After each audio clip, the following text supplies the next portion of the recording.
ഇസ്രയേലിൻ്റെ പ്രധാനമന്ത്രിയായിരിക്കുന്ന Benjamin Netanyahu അറസ്റ്റിലാകുമോ? ഇൻ്റർനാഷണൽ ക്രിമിനൽ കോർട്ട് എന്ന നെതർലൻഡ് ആസ്ഥാനമാക്കിയ ഒരു കോടതിയാണ് അറസ്റ്റ് വാറണ്ട് പുറപ്പെടുവിച്ചിരിക്കുന്നത്. ബെഞ്ചമിൻ നെതന്യാഹുവിന് മാത്രമല്ല, ഇസ്രയേലിൻ്റെ ഡിഫൻസ് മിനിസ്റ്റർക്കെതിരെയും ഈ ഒരു അറസ്റ്റ് വാറണ്ട് പുറപ്പെടുവിച്ചിട്ടുണ്ട്. ഓഗസ്റ്റ് മാസത്തിൽ കൊല്ലപ്പെട്ട ഹമാസിൻ്റെ മിലിറ്ററി ചീഫായ മുഹമ്മദ് ഡെയ്ഫിനും ഈ ഒരു കുറ്റം ബാധകമാണ്. ഹമാസിൻ്റെയും ഇസ്രയേലിൻ്റെ നേതാക്കന്മാർ മനുഷ്യത്വരഹിതമായ കൊലക്കുറ്റങ്ങൾ ചെയ്തു എന്നുള്ളതാണ്, യുദ്ധക്കുറ്റം ചെയ്തു എന്നുള്ളതാണ് ഇവർക്കെതിരെ കോടതി കൽപ്പിച്ചിരിക്കുന്ന വിധി. പ്രത്യേകിച്ച് ഇവർക്കെതിരെ വിധിച്ചിരിക്കുന്ന വിധി എന്ന് പറയുന്നത് വാർ ക്രൈം ഓഫ് സ്റ്റാർവേഷൻ എന്നുള്ളതാണ്. യുദ്ധത്തിൽ ആരെയും പട്ടിണിക്കിടരുത്, അത് ശത്രുക്കളാണെങ്കിൽ പോലും അവർക്ക് ഭക്ഷണം കൊടുക്കണം, വെള്ളം കൊടുക്കണം എന്നുള്ളതാണ് നിയമം. എന്നാൽ പട്ടിണിക്കിട്ട് കൊന്നു എന്നുള്ളതാണ് ഇവർക്കെതിരെയുള്ള കുറ്റം. എന്താണ് ഇൻ്റർനാഷണൽ ക്രിമിനൽ കോർട്ട്? 1997 ജൂലൈ മാസം 17-ാം തീയതി നെതർലൻഡിലെ ഹേഗു എന്നുള്ളൊരു സ്ഥലത്ത് സ്ഥാപിതമായ ഒരു കോടതിയാണിത്. വിവിധ രാജ്യങ്ങളിൽ നിന്നായി 18 ജഡ്ജിമാർ ഉൾക്കൊള്ളുന്ന ഒരു ഇൻ്റർനാഷണൽ കോർട്ട് ഇവരുടെ കീഴിലുണ്ട്. റോം സ്റ്റാറ്റ്യൂട്ട് എന്നുള്ള ഒരു ഇൻ്റർനാഷണൽ നിയമ സംഹിതയാണ് ഇവരുടെ നിയമങ്ങൾക്കും വിധികൾക്കും ആധാരമായിരിക്കുന്നത്. ലോകത്തിലെ പ്രബലരായ അനേക രാജ്യങ്ങൾ ഈ കോടതിയെ പിന്താങ്ങുന്നുണ്ട്, ഈ കോടതിയിൽ അംഗമാണ്. ഏകദേശം 124 പ്രമുഖ രാജ്യങ്ങളാണ് ഇതിൻ്റെ അംഗത്വം സ്വീകരിച്ചിരിക്കുന്നത്. Australia, Canada, Italy, Netherland, New Zealand, European യൂണിയനിലെ രാജ്യങ്ങൾ, UK മുതലായിട്ടുള്ള അനേക രാജ്യങ്ങൾ ഈ ഒരു കോടതിയുടെ കീഴിലുണ്ട്. India, China, America, Russia, Ukraine തുടങ്ങിയ രാജ്യങ്ങൾ ഇതിൽ ഉൾപ്പെടുന്നില്ല എന്നുള്ളത് മറ്റൊരു വസ്തുതയാണ്. 2023 റഷ്യൻ പ്രസിഡന്റായിരിക്കുന്ന വ്ളാഡിമിർ പുടിനെതിരെയും ഈ ഒരു കോടതി അറസ്റ്റ് വാറണ്ട് പുറപ്പെടുവിച്ചിട്ടുണ്ട്. ലിബിയയുടെ നേതാവായിരുന്ന മുഹമ്മദ് ഗദാഫിക്കെതിരെയും ഈ ഒരു കോടതി അറസ്റ്റ് വാറണ്ട് ഇതിനു മുൻപ് പുറപ്പെടുവിച്ചിരുന്നു. 21 പേരെ ഈ കോടതി ശിക്ഷിച്ചിട്ടുണ്ട്. 30 പേരെ വെറുതെ വിട്ടിട്ടുണ്ട്. അതിൽ 7 പേര് മരിച്ചതിനാലാണ് അവരെ അതിൽ നിന്ന് കുറ്റത്തിൽ നിന്ന് വിമുക്തരാക്കിയത്. നിലവിൽ അവരുടെ വെബ്സൈറ്റിൽ ബെഞ്ചമിൻ നെതന്യാഹുവിൻ്റെയും വ്ളാഡിമിർ പുടിൻ്റെയും ഉൾപ്പെടെയുള്ള 68 പേരുടെ ലിസ്റ്റാണ് അറസ്റ്റ് വാറണ്ട് പുറപ്പെടുവിച്ചവരുടെ ലിസ്റ്റിൽ ഉള്ളത്. ആഫ്രിക്കൻ രാജ്യങ്ങളെ തീവ്രവാദ സംഘടനയുടെ നേതൃത്വം നൽകുന്ന അനേക നേതാക്കന്മാരും ഈ ഒരു ലിസ്റ്റിൽ ഇടം പിടിച്ചിട്ടുള്ളത് നമുക്ക് ശ്രദ്ധിക്കുവാൻ സാധ്യമായിത്തീരുന്നു.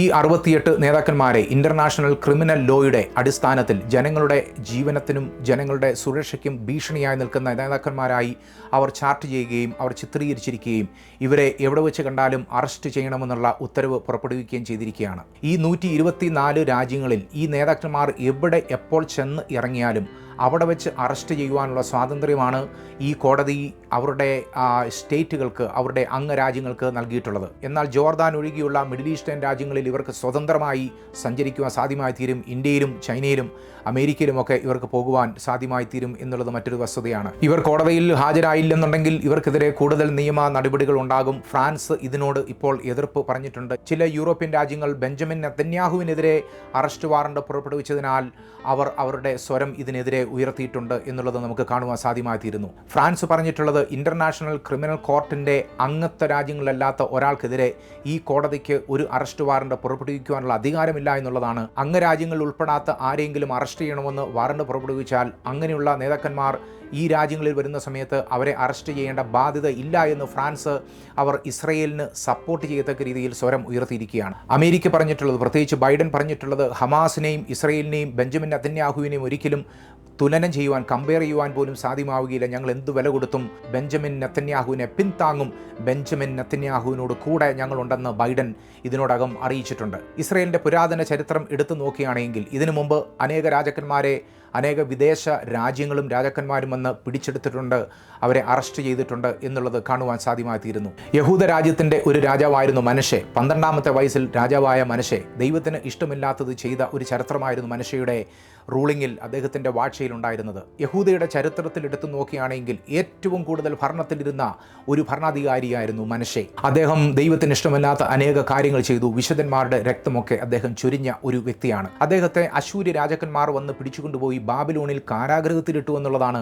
നമുക്ക് മനസ്സിലാക്കുവാൻ സാധ്യമായിത്തീരുന്നത്. എന്നാൽ അദ്ദേഹത്തിന് ഒരു വിമോചനമുണ്ടായി. അദ്ദേഹം വീണ്ടും തിരിച്ചു വന്ന് യഹൂദന്മാരുടെ രാജാവായി എന്നുള്ളത് നമുക്ക് കാണുവാൻ സാധ്യമായിത്തീരുന്നു. യഹോവാഹാസ് എന്ന് പറയുന്ന ഒരു രാജാവ് ഉണ്ടായിരുന്നു. 23-ാമത്തെ വയസ്സിൽ രാജാവായി. 3 മാസം അദ്ദേഹം രാജാവായി തുടർന്നു. എന്നാൽ അദ്ദേഹത്തെ ഈജിപ്തിലെ രാജാവായ ഫറോ വന്ന് പിടിച്ചുകൊണ്ടുപോയി. അദ്ദേഹം ഒരിക്കലും പിന്നെ അദ്ദേഹത്തിൻ്റെ സ്വദേശത്തേക്ക് മടങ്ങി വന്നിട്ടില്ല. അതിനുശേഷം ഒരു രാജാവ് വന്നു. യഹോയാഖീം എന്നാണ് അദ്ദേഹത്തിൻ്റെ പേര്. 25 വയസ്സ് മാത്രമായിരുന്നു അദ്ദേഹത്തിൻ്റെ പ്രായം. ഏകദേശം 7 വർഷം അദ്ദേഹം രാജാവായി വാണു. എന്നാൽ ബാബേൽ രാജാവായ നെബൂഖദ്നേസർ വന്ന് അദ്ദേഹത്തെ ചങ്ങലയിട്ടുകൊണ്ട് പോയി എന്നുള്ളതാണ് ചരിത്രം പറയുന്നത്. യഹോയാഖീമിൻ്റെ മകനായ യഹോയാഖീൻ 8ാമത്തെ വയസ്സിൽ രാജാവായ വ്യക്തിയാണ്. എന്നാൽ 18ാമത്തെ വയസ്സിലാണ് അദ്ദേഹം രാജാവായി സ്ഥാനാരോഹിതനാകുന്നത്. അദ്ദേഹത്തെ ഈ നെബൂഖദ്നേസർ വന്ന് പിടിച്ചുകൊണ്ടുപോയി. ഏകദേശം 3 മാസം മാത്രമായിരുന്നു അദ്ദേഹം രാജാവായി വാണത്.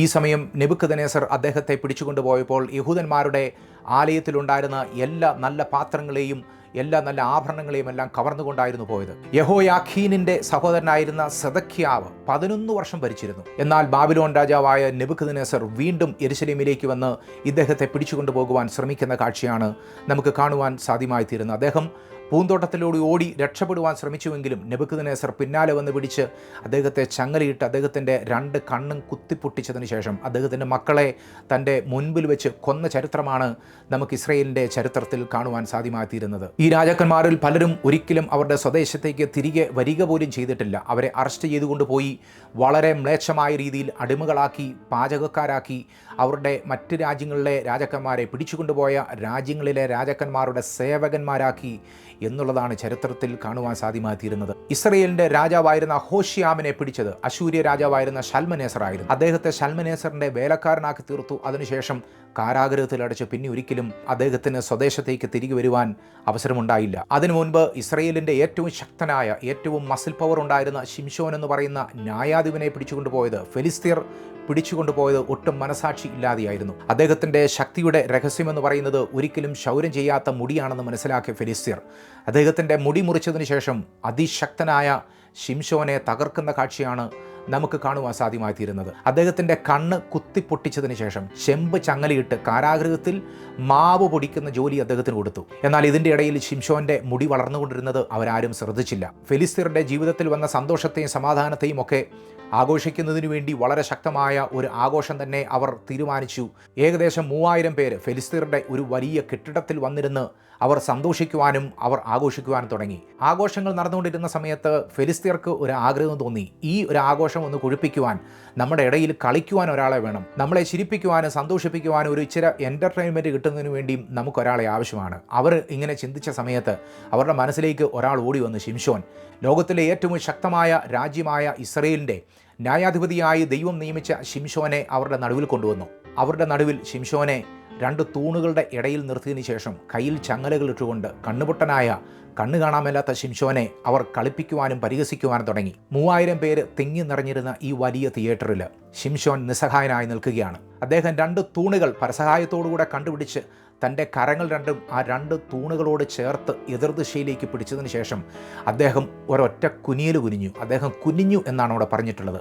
അദ്ദേഹം കുനിഞ്ഞ സമയത്ത് ആ വലിയ കെട്ടിടം തകർന്നു വീണ് ഏകദേശം തന്നോടുകൂടെ തന്നെ 3000 ഫെലിസ്തീനാണ് അന്ന് മരിച്ചത്. അദ്ദേഹം ഇസ്രയേലിൻ്റെ ന്യായാധിപനായിരുന്ന സമയത്ത്, കണ്ണൊക്കെ കണ്ടുകൊണ്ട് അഭിഷേകത്തോടുകൂടെ ഇരുന്ന സമയത്ത് അദ്ദേഹം കൊന്നതിനേക്കാൾ അധികം ഫെലിസ്തീനെയാണ് ഒരൊറ്റ കുനിയലിൽ അദ്ദേഹം കൊന്നത്. ഇസ്രയേലിൻ്റെ എത്രയോ രാജാക്കന്മാരെയും നേതാക്കന്മാരെയും ഇതിനു മുൻപിൽ ശത്രുക്കൾ പിടിച്ചുകൊണ്ടുപോയിട്ടുണ്ട്. ഇസ്രയേൽ എന്നിട്ടും അവിടെ തന്നെ നിൽക്കുകയാണ് ഒരു രാജ്യമായി. ഇപ്പോൾ ബെഞ്ചമിൻ നെതന്യാഹുവിൻ്റെ മുൻപിൽ ഒരു അറസ്റ്റ് വാറണ്ട് വെളിപ്പെട്ടിരിക്കുന്ന സമയം ഇസ്രയേൽ മക്കൾ പിടിച്ചുകൊണ്ടുപോയി അറസ്റ്റ് ചെയ്ത് ക്രൂശിച്ച ഒരു രാജാവിനെ ഞാൻ ഓർക്കുകയാണ്. ആ രാജാവിൻ്റെ പേര് യേശു ക്രിസ്തു എന്നുള്ളതാണ്. റോമൻ ഗവൺമെൻറ് യേശുവിനെ ക്രൂശിക്കുവാൻ വിധിച്ചുവെങ്കിലും യഹൂദന്മാരുടെ കൊലവിളിയുടെയും യഹൂദന്മാരുടെ ആർപ്പിൻ്റെയും അവരുടെ കോപത്തിൻ്റെയും അവരുടെ സമ്മർദ്ദത്തിൻ്റെയും ഫലമായിട്ടാണ് റോമൻ ഗവൺമെൻറ് അങ്ങനെയുള്ള ഒരു വിധി കൽപ്പിച്ചത്. യേശു ക്രിസ്തു എന്നുള്ള യഹൂദന്മാരുടെ രാജാവ്, രാജാക്കന്മാരുടെ രാജാവ്, ഈ ഭൂമിയുടെ മുഴുവനും സൈന്യാധിപനും രാജാവുമായിരിക്കുന്ന യഹൂദന്മാരുടെ വീണ്ടെടുപ്പുകാരനായ യേശു ക്രിസ്തു യഹൂദന്മാരുടെ നടുവിൽ വന്നപ്പോൾ യേശു ക്രിസ്തുവിനെ അവർ ഉൾക്കൊണ്ടില്ല, കൈക്കൊണ്ടില്ല. യേശു ക്രിസ്തുവിൻ്റെ ദൗത്യം അവർക്ക് മനസ്സിലായില്ല. അനേക അത്ഭുതങ്ങൾ ചെയ്തും പഠിപ്പിച്ചുകൊണ്ടും താൻ തന്നെയാണ് ആ രാജാവെന്നും അവർ കാത്തിരിക്കുന്ന ആ വലിയ രാജാവ് താൻ തന്നെയാണെന്നും യേശു തെളിയിച്ചുവെങ്കിലും യഹൂദന്മാർ ഒരു ജനതയായി അവരുടെ കണ്ണ് അടച്ചു. യേശുവിന് നേരെ അവരുടെ കണ്ണ് തുറക്കുവാൻ അവർ വിസമ്മതിച്ചു. അവരുടെ കപടഭക്തിയും കപട മതസ്നേഹവും അവരെ ഇരുട്ടിലാക്കി കളഞ്ഞിരുന്നു. അവരുടെ നാശത്തിന് വേണ്ടി യേശുവിനെ അവർ അറസ്റ്റ് ചെയ്യുന്നതിനു വേണ്ടി കൂട്ടുനിന്നു. യേശുവിൻ്റെ തലയിൽ മുൾക്കിരീടം വെക്കുവാൻ അവർ കൂട്ടുനിന്നു. യേശുവിൻ്റെ പുറം ഉഴവുചാലുകൾ പോലെ കീറിമുറിക്കുന്നതിനു വേണ്ടി അവർ കൂട്ടുനിന്നു. പരിഹാസികളോടുകൂടെ യേശുവിനെ ക്രൂശീകരിക്കുന്നതിനു വേണ്ടി ഒരു വലിയ ക്രൂശ് യേശുവിൻ്റെ മുതുകത്ത് വെച്ചതിന് ശേഷം ഗോൽഗോഥയിലേക്ക് യഹൂദന്മാർ ആർപ്പ് വിളിച്ച് പരിഹസിച്ചുകൊണ്ട് യേശുവിനെ അണയിക്കുകയാണ്. അവിടെ ആ പൈമര കുരിശിൽ യേശുവിനെ കിടത്തി തൻ്റെ കാലുകളിലും കൈകളിലും ആണികൾ അടിച്ചു കയറ്റി യേശുവിനെ ക്രൂശോടുകൂടെ എടുത്ത് കുഴിയിലേക്ക് നാട്ടി. ആകാശത്തിനും ഭൂമിക്കും മധ്യേ ദൈവപുത്രൻ പാപമില്ലാത്തവൻ കുരിശിൽ തൂങ്ങുകയാണ്. എലോഹി എലോഹി ലമ്മ ശവക്താനി എന്ന് ഉറക്കെ വിളിച്ച് യേശു തൻ്റെ പ്രാണനെ പിതാവിന് ഏൽപ്പിച്ചു കൊടുക്കുന്ന ആ ദയനീയമായ കാഴ്ച. വിലാപ്പുറവും കുത്തിത്തുറന്ന് യഹൂദന്മാർ സന്തോഷിച്ച നിമിഷം. എന്നാൽ അത് മറ്റൊരു ജനത്തിന്, എനിക്കും നിങ്ങൾക്കും ഉൾപ്പെടെ ഒരു സന്തോഷ വാർത്തയുടെ സുദിനമായിരുന്നു. യേശു അന്ന് മരിച്ചു. യേശു തൻ്റെ ജീവനെ ആ ക്രൂശിൻ്റെ മേൽ ഏൽപ്പിച്ചു നൽകി. എന്തിനു വേണ്ടിയാണെന്നറിയാമോ? രാജാതിരാജാവായ യേശു ക്രിസ്തു സകലത്തെയും വാഴുവാനും തകർത്തു വാഴുവാനും അപ്പോഴും കഴിവുണ്ടായിരുന്ന യേശു നിസ്സഹായനെ പോലെ ആ ക്രൂശിൽ തൂങ്ങിയത് എന്നെയും നിങ്ങളെയും ഓർത്തുകൊണ്ടാണ്. എനിക്കും നിങ്ങൾക്കും സ്വർഗരാജ്യത്തിൻ്റെ അംഗത്വം നൽകുവാൻ, യേശുവിനോടുകൂടെ നിത്യമായി വാഴുന്നതിനു വേണ്ടിയുള്ള സൗഭാഗ്യ ദിവസങ്ങളും സംവത്സരങ്ങളും നിത്യതയും നമുക്ക് ദാനം നൽകുന്നതിനു വേണ്ടി യേശു നമുക്ക് വേണ്ടി മരിച്ചു എന്നുള്ളതാണ് ഇതിൻ്റെയൊക്കെ നടുവിലുള്ള ഏറ്റവും വലിയ സന്തോഷ വാർത്ത. ദൈവത്തിൻ്റെ നിസ്തുല്യമായ സ്നേഹം ക്രൂശിൻ്റെ മേൽ വിളങ്ങി. എനിക്ക് നിനക്കും പകരക്കാരനായി പാപമില്ലാത്ത യേശു ക്രിസ്തു ക്രൂശിൻ്റെ മേൽ തൂങ്ങി. എന്നാൽ ഒരു മൂന്നാമത്തെ ദിനമുണ്ടായിരുന്നു. റോമൻ ഗവൺമെൻറ്റിൻ്റെ സകല ചങ്ങലുകളെയും അവർ അടച്ചിരുന്ന കല്ലറയുടെ അടപ്പിനെയും തകർത്തുകൊണ്ട് നമ്മുടെ കർത്താവായ യേശു ക്രിസ്തു ആ കല്ലറയിൽ നിന്ന് ഉയർത്തെഴുന്നേറ്റു. യേശുവിനെ അന്നും ഇന്നും ഒരിക്കലും അടക്കുവാൻ ഈ ലോകത്തിലെ ഒരു ഭരണാധികാരികൾക്കും സാധ്യമാവുകയില്ല. മനശ്ശെയെയോ സെദെക്കിയാവിനെയോ ബെഞ്ചമിൻ നെതന്യാഹുവിനെയോ ഒക്കെ ഈ ഭൂമിയിലെ കോടതികൾ അറസ്റ്റ് ചെയ്താൽ അവരുടെ ഭാവി ഇല്ലാതെയാകും. എന്നാൽ യേശുവിനെ ഒരു ഭരണാധികാരികൾക്കും ലോകത്തിലെ ഏറ്റവും ശക്തമായ റോമൻ സാമ്രാജ്യത്തിന് പോലും പിടിച്ചടക്കുവാനോ അടച്ചുവെക്കുവാനോ സാധ്യമാവുകയില്ല. ഇന്ന് ഈ സന്ദേശം നിങ്ങൾ കേൾക്കുമ്പോൾ യേശു നിങ്ങളുടെ അടുത്തുണ്ട്. ഒരൊറ്റ പ്രാർത്ഥന മാത്രം പ്രാർത്ഥിച്ചാൽ യേശു നിങ്ങളുടെ ഉള്ളിലാകും. ആ പ്രാർത്ഥന എന്ന് പറയുന്നത് സിന്നേഴ്സ് പ്രയറാണ്, പാപിയുടെ പ്രാർത്ഥന. പാപികളായ മനുഷ്യർ അവരുടെ പാപം ദൈവസന്നിധി സമർപ്പിച്ച് അതിൽ നിന്ന് മാനസാന്തരപ്പെട്ട് യേശു കർത്താവിൻ്റെ ക്രൂശിന് കീഴിൽ വന്ന് പ്രാർത്ഥിക്കുന്ന ആ നിമിഷം തന്നെ ദൈവത്തിൻ്റെ പുത്രനായ യേശു ക്രിസ്തുവിനോടുകൂടെ വാഴുവാനുള്ള അവസരം നമുക്ക് സിദ്ധിക്കുന്നു. അങ്ങനെ ഒരു പ്രാർത്ഥന നിങ്ങൾക്ക് പ്രാർത്ഥിക്കുവാൻ സാധ്യമാകുന്നുവെങ്കിൽ സകലതും സമാപിച്ച് നമ്മുടെ കർത്താവായ യേശു ക്രിസ്തു ഈ ഭൂമിയിൽ രണ്ടാമത് രാജാക്കന്മാരുടെ രാജാവായി മടങ്ങി വരുന്ന സമയത്ത് യേശു ക്രിസ്തുവിനോടുകൂടെ വാഴുവാൻ നിങ്ങളും അതിൻ്റെ പന്തിയിലിരിക്കും. നിങ്ങളും ആ കൂട്ടത്തിൽ കാണുമെന്നുള്ള ഉറപ്പ് ദൈവവചനം നിങ്ങൾക്ക് ഗ്യാരണ്ടി നൽകുകയാണ്. ഒരു നിമിഷം നിങ്ങളുടെ കണ്ണുകളടയ്ക്കാമോ? ഈ നിമിഷം ഒന്ന് എന്നോടുകൂടെ ചേർന്ന് പ്രാർത്ഥിക്കാമോ? സ്വർഗത്തിലെ ഞങ്ങളുടെ പിതാവാം ദൈവമേ, അങ്ങയുടെ മഹനീയ സന്ദേശം കേൾക്കുവാൻ ഞങ്ങളുടെ ജീവിതത്തിൽ ഒരുക്കിയ നല്ല സമയത്തിനായി സ്തോത്രം. അങ്ങയുടെ പുത്രനെ ഞങ്ങളുടെ പാപത്തിൻ്റെ പരിഹാരത്തിനു വേണ്ടി ഈ ഭൂമിയിൽ നൽകിയ അങ്ങയുടെ വലിയ സ്നേഹത്തെ ഞങ്ങൾ ഓർക്കുകയാണ്. യഹൂദന്മാർക്കൊരു ജനതയായി ഇപ്പോഴും ലഭ്യമാകാതിരിക്കുന്ന ആ സന്തോഷം എൻ്റെ ഹൃദയത്തിലേക്ക് വരുവാൻ അങ്ങേക്ക് തിരുവുള്ളം പ്രസാദിച്ചതിനാൽ അങ്ങയുടെ നന്ദി പറയുന്നു. ഈ സമയം അങ്ങയുടെ രാജ്യത്തിലേക്ക് എൻ്റെ കാലുകൾ എടുത്തു വെക്കുവാൻ, എൻ്റെ ഹൃദയം നൽകുവാൻ, എൻ്റെ ജീവിതത്തിലെ കുറവുകളെ ഞാൻ അങ്ങയുടെ സന്നിധിയിൽ ഏറ്റുപറയുകയാണ്. എൻ്റെ പാപങ്ങളെ തിരുസന്നിധിയിലേക്ക് വെക്കുകയാണ്. അങ്ങനെ കഴുകണമേ, അങ്ങനെ ഹിമം പോലെ ശുദ്ധീകരിക്കുമാറാകണമേ. എൻ്റെ പാപക്കറകളെല്ലാം എൻ്റെ ആത്മാവിൽ നിന്ന്, എൻ്റെ മനസ്സിൽ നിന്ന് എടുത്തു മാറ്റി അങ്ങയുടെ സ്വന്തം പുത്രനാക്കി എന്നെ തീർക്കണമേ. അങ്ങയുടെ പുത്രനും അങ്ങയുടെ അവകാശിയുമാക്കി തീർക്കണമേ. യേശുവേ, അങ്ങേ എൻ്റെ രക്ഷകനും കർത്താവുമായി ഈ നിമിഷം ഞാൻ സ്വീകരിക്കുകയാണ്. അങ്ങയുടെ ആത്മാവിൻ്റെ നിറവിലും വചനത്തിൻ്റെ ആഴത്തിലും ജീവിക്കുവാൻ അങ്ങനെ സഹായിക്കണമേ. അങ്ങൻ്റെ പ്രാർത്ഥന ഘട്ടത്തിനായി സ്തോത്രം. യേശുവിൻ്റെ നാമത്തിൽ തന്നെ ആമേൻ.